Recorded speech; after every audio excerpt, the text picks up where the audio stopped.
ஞாயிறு தியானத்திற்கான வேத பாடங்கள். தியான தலைப்பு: சார்ந்திருக்கும் படைப்புகள்.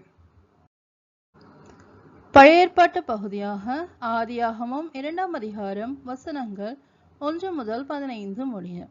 ஆதியாகமம் 2 வசனங்கள் 1 முதல் 15 முடிய. இவ்விதமாக வானமும் பூமியும் அவைகளின் சர்வ சேனையும் உண்டாக்கப்பட்டு தீர்ந்தன. தேவன் தாம் செய்த தம்முடைய கிரியையை 7ஆம் நாளிலே நிறைவேற்றி தாம் உண்டாக்கின தம்முடைய கிரியைகளை எல்லாம் முடித்த பின்பு 7ஆம் நாளிலே ஓய்ந்திருந்தார். தேவன் தாம் சிருஷ்டித்து உண்டு பண்ணின தம்முடைய கிரியைகளை எல்லாம் முடித்த பின்பு அதிலே ஓய்ந்திருந்தபடியால் தேவன் 7ஆம் நாளை ஆசிர்வதித்து அதை பரிசுத்தமாக்கினார்.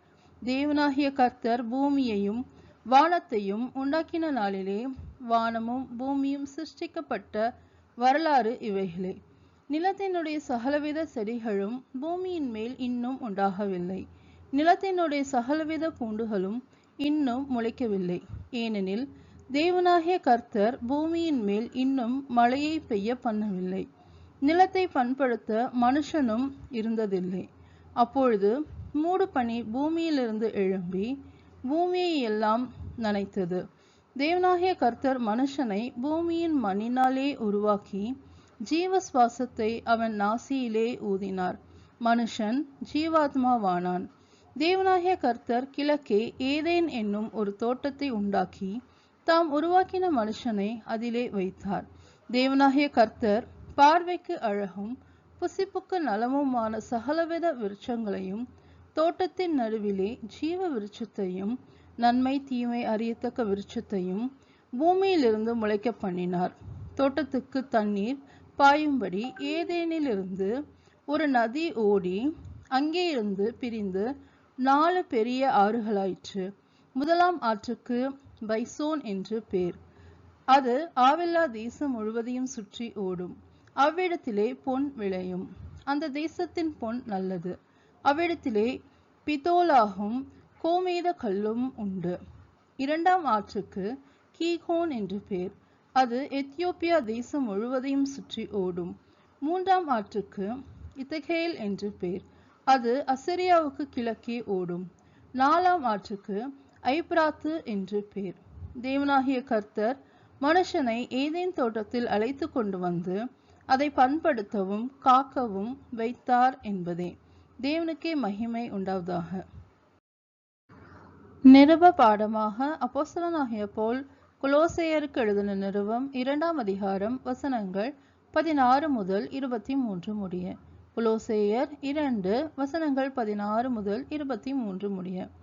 ஆகையால் போஜனத்தையும் பானத்தையும் குறித்தாவது பண்டிகை நாளையும் மாத பிறப்பையும் ஓய்வு நாட்களையும் குறித்தாவது ஒருவனும் உங்களை குற்றப்படுத்தாதிருப்பானாக. அவைகள் வருங்காரியங்களுக்கு நிழலாயிருக்கிறது. அவைகளின் பொருள் கிறிஸ்துவை பற்றினது.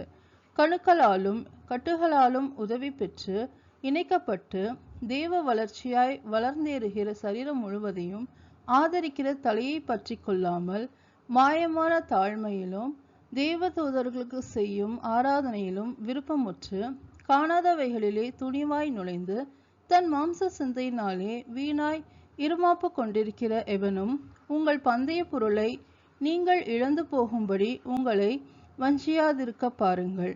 நீங்கள் கிறிஸ்துவுடனே கூட உலகத்தின் வழிபாடுகளுக்கு மரித்ததுண்டானால் இன்னும் உலக வழக்கத்தின்படி பிழைக்கிறவர்கள் போல மனுஷருடைய கற்பனைகளின் படியும் போதனைகளின் படியும் நடந்து தொடாதே ருசி பாராதே தீண்டாதே என்கிற கட்டளைகளுக்கு உட்படுகிறதென்ன? இவைகளெல்லாம் அனுபவிக்கிறதினால் அழிந்து போகுமே. இப்படிப்பட்ட போதனைகள் சுய இஷ்டமான ஆராதனையையும் மாயமான தாழ்மையையும் சரீர ஒடுக்கத்தையும் பற்றி ஞானம் என்கிற பேர் கொண்டிருந்தாலும் இவைகள் மாம்சத்தை பேணுகிறதற்கே ஒழிய மற்றொன்றிற்கும் பிரயோஜனப்படாது என்பதே. தேவனுக்கே மகிமை உண்டாவதாக. சுவிசேஷ பாடமாக மத்தேயு எழுதின சுவிசேஷம் 13ஆம் அதிகாரம் வசனங்கள் 1 முதல் 9 முடிய. மத்தேயு 13 வசனங்கள் 1 முதல் 9 முடிய. இயேசு அன்றைய தினமே வீட்டிலிருந்து புறப்பட்டு போய் கடலோரத்திலே உட்கார்ந்தார். திரளான ஜனங்கள் அவரிடத்தில் கூடி வந்தபடியால் அவர் படவில் ஏறி உட்கார்ந்தார். ஜனங்கள் எல்லாரும் கரையிலே நின்றார்கள். அவர் அநேக விசேஷங்களை உவமைகளாக அவர்களுக்கு சொன்னார். கேளுங்கள், விதைக்கிறவன் ஒருவன் விதைக்க புறப்பட்டான். அவன் விதைக்கையில் சில விதை வழியருகே விழுந்தது. பறவைகள் வந்து அதை பட்சித்து போட்டது. சில விதை அதிக மண்ணில்லாத கற்பாறை இடங்களில் விழுந்தது. மண் ஆழமாயிராததினால் அது சீக்கிரமாய் முளைத்தது. வெயில் ஏறின போதும் தீந்து போய் வேறில்லாமையால் உலர்ந்து போயிற்று. சில விதை முள்ளுள்ள இடங்களில் விழுந்தது. முள் வளர்ந்து அதை நெருக்கி போட்டது. சில விதையும் நல்ல நிலத்தில் விழுந்து சிலது 100ஆகவும் சிலது 60ஆகவும் சிலது 30ஆகவும் பலம் தந்தது. கேட்கிறதற்கு காதுள்ளவன் கேட்க கடவன் என்றார் என்பதே. தேவனுக்கே மகிமை உண்டாவதாக. ஞாயிறு தியானத்திற்கான சங்கீதமாக சங்கீதம் 104 வசனங்கள் 24 முதல் 35 முடிய. சங்கீதம் 104 வசனங்கள் 24 முதல் 35 முடிய.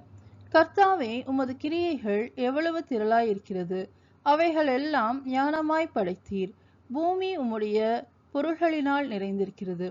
பெரிதும் விஸ்தாரமுமான இந்த சமுத்திரம் அப்படியே நிறைந்திருக்கிறது. அதிலே சஞ்சரிக்கும் சிறியவைகளும் பெரியவைகளுமான எண்ணிறந்த ஜீவன்கள் உண்டு. அதிலே கப்பல்கள் ஓடும். அதிலே விளையாடும்படி நீர் உண்டாக்கின திமிங்கிலங்களும் உண்டு. ஏற்ற வேளையில் ஆகாரத்தை தருவீர் என்று அவைகளெல்லாம் உம்மை நோக்கி காத்திருக்கும். நீர் கொடுக்க அவைகள் வாங்கிக் கொள்ளும். நீர் உம்முடைய கையை திறக்க அவைகள் நன்மையால் திருப்தியாகும். நீர் உமது முகத்தை மறைக்க திகைக்கும். நீர் அவைகளின் சுவாசத்தை வாங்கிக் கொள்ள அவைகள் மாண்டு தங்கள் மண்ணுக்கு திரும்பும். நீர் உம்முடைய ஆவியை அனுப்பும் போது அவைகள் சிருஷ்டிக்கப்படும். நீர் பூமியின் ரூபத்தையும் புதிதாக்குகிறீர். கர்த்தருடைய மகிமை என்றென்றைக்கும் விளங்கும். கர்த்தர் தம்முடைய கிரியைகளே மகிழுவார். அவர் பூமியை நோக்கி பார்க்க அது அதிரும்.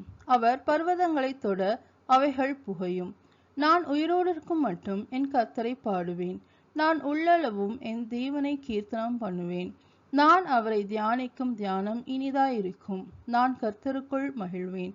பாவிகள் பூமியிலிருந்து நிர்மூலமாகி துன்மார்க்கர் இனி இராமற் போவார்கள். என் ஆத்துமாவே கர்த்தரை ஸ்தோத்திரி. அல்லேலுயா. தேவனுக்கே மகிமை உண்டாவதாக.